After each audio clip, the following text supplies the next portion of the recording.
टीकाकरण को लेकर राज्य सरकारों के अनेक सुझाव भी मिले थे। कुछ दिन पहले मेरी मेड इन इंडिया वैक्सीन बनाने का जो प्रयास कर रही वैज्ञानिक टीमें हैं, काफी देर तक उनसे बहुत ही सार्थक मेरी बातचीत हुई है। वैज्ञानिकों से भी मिलने का मौका मिला है और भारत के वैज्ञानिक अपनी सफलता को लेकर बहुत ही आश्वस्त हैं। उनका कॉन्फिडेंस लेवल बहुत ही मजबूत है जी। अभी अन्य देशों की कई वैक्सीनों के नाम बाजार में हम सब सुन रहे हैं, लेकिन फिर भी दुनिया की नजर कम कीमत वाली सबसे सुरक्षित वैक्सीन पर है और इस वजह से स्वाभाविक है पूरी दुनिया की नजर भारत पर भी है। अहमदाबाद, पुणे और हैदराबाद जाकर मैंने ये भी देखा है कि वैक्सीन मैन्युफैक्चरिंग को लेकर देश की तैयारियां कैसी हैं। हमारे भारतीय manufacturers, ICMR, department of biotechnology और ग्लोबल इंडस्ट्री के अन्य दिग्गजों के बहुत ही संपर्क में रह करके तालमेल के साथ काम कर रहे हैं। आप एक तरह से मानकर चलिए कि सभी कमर कस के तैयार बैठे हैं। करीब करीब 8 ऐसी संभावित वैक्सीन है जो ट्रायल के अलग अलग चरण में और जिनकी मैन्युफैक्चरिंग भारत में ही होनी है। जैसा यहां चर्चा में भी बात आई, भारत की अपनी 3 अलग अलग वैक्सीन का ट्रायल अलग अलग चरणों में है। एक्सपर्ट्स ये मानकर चल रहे हैं कि अब कोरोना की वैक्सीन के लिए बहुत ज्यादा इंतजार नहीं करना पड़ेगा। माना जा रहा है कि अगले कुछ हफ्तों में कोरोना की वैक्सीन तैयार हो जाएगी। जैसे ही वैज्ञानिकों की हरी झंडी मिलेगी, भारत में टीकाकरण अभियान शुरू कर दिया जाएगा। टीकाकरण के पहले चरण में किसे वैक्सीन लगेगी, इसे लेकर भी केंद्र सरकार राज्य सरकारों से मिले सुझावों के आधार पर काम कर रही है। इसमें प्राथमिकता कोरोना के मरीजों के इलाज में जुटे health care workers, frontline workers और जो पहले से गंभीर बीमारियों से जूझ रहे हैं, वैसे बुजुर्ग लोगों को दी जाएगी। साथियों, वैक्सीन के डिस्ट्रीब्यूशन को लेकर भी केंद्र और राज्य सरकार की टीमें मिलकर के काम कर रही हैं। भारत के पास वैक्सीन डिस्ट्रीब्यूशन एक्सपर्टाइज और कैपेसिटी भी है। दुनिया के अन्य देशों के मुकाबले इस क्षेत्र में हम बहुत बेहतर हैं। हमारे पास टीकाकरण के लिए दुनिया का बहुत बड़ा और अनुभवी नेटवर्क भी मौजूद है। इसका पूरा लाभ उठाया जाएगा। जो कुछ अतिरिक्त कोल्ड चेन इक्विपमेंट, अन्य लॉजिस्टिक की जरूरत पड़ेगी, राज्य सरकारों की मदद से उसका भी आकलन हो रहा है। कोल्ड चेन को और मजबूत करने के लिए भी साथ ही साथ अनेक नए प्रकल्प भी चल रहे हैं, कई और नए प्रयास भी चल रहे हैं।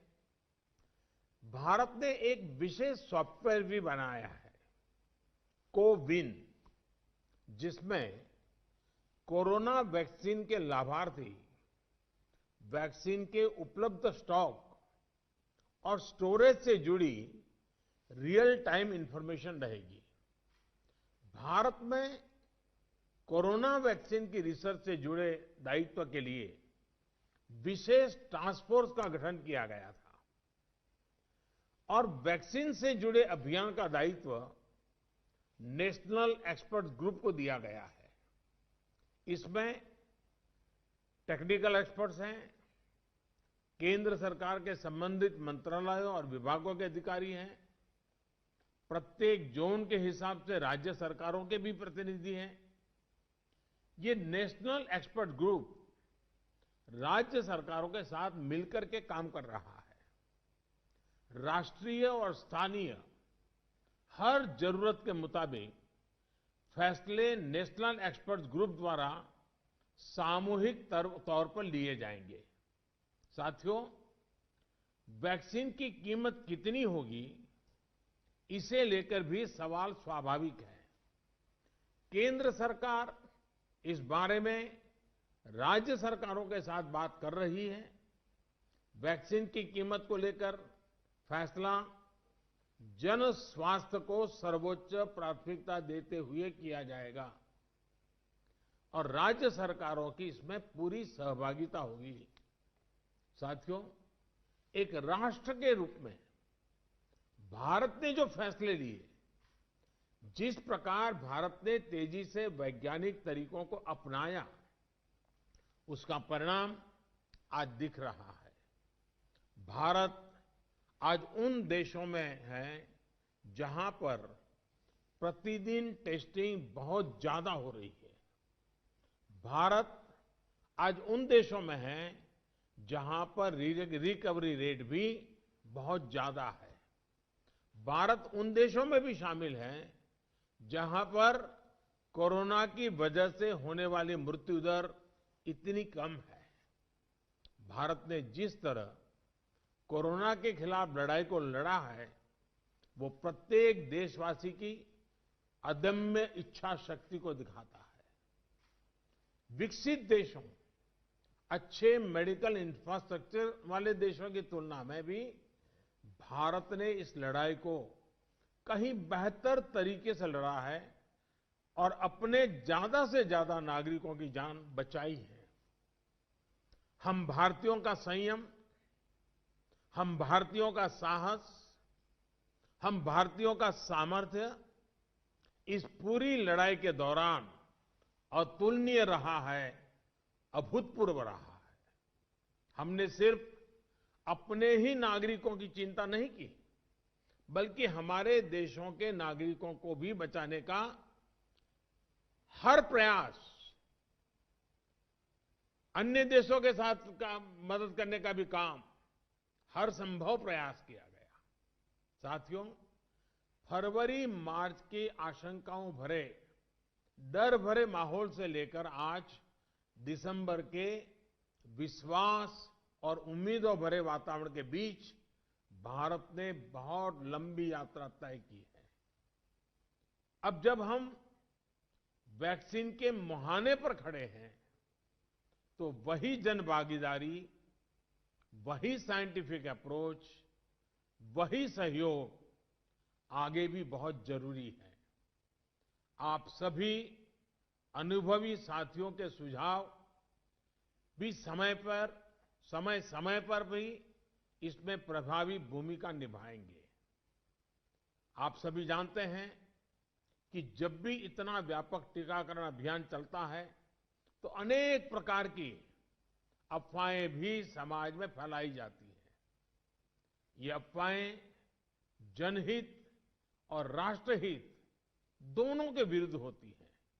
इसलिए हम सभी दलों का ये दायित्व है कि देश के नागरिकों को ज्यादा से ज्यादा जागरूक करें, उन्हें किसी भी अफवाह में बचाएं। इसके साथ ही हम जानते हैं दुनिया में जिस प्रकार से कर्व बदल रहा है और चित्र कहां से कहां जाएगा कोई कह नहीं सकता है। और ऐसे में हमारे जो प्रूवन रास्ते हैं, प्रूवन हथियार है, उसको हमने कभी भी छोड़ना नहीं है। और इसलिए 2 गज की दूरी और मास्क के प्रति भी हम लोगों को लगातार सतर्क करते रहना है। देश ने अब तक जो प्राप्त किया है, किसी भी तरह की लापरवाही उसे नुकसान पहुंचा सकती है। मैं सभी राजनीतिक दलों के महानुभावों से आग्रह करूंगा, हर एक को आज बोलने का अवसर नहीं मिला है, लेकिन मेरी प्रार्थना है कि आप लिखित भेजिए। आपके सुझाव बहुत काम आएंगे, आपके सुझावों को गंभीरता से लिया जाएगा और योजना में वो भी बहुत पूरक होंगे। इन सभी आग्रह के साथ मैं आज आप सभी का बहुत बहुत आभार व्यक्त करता हूं। आपने समय निकाला, बहुत बहुत धन्यवाद।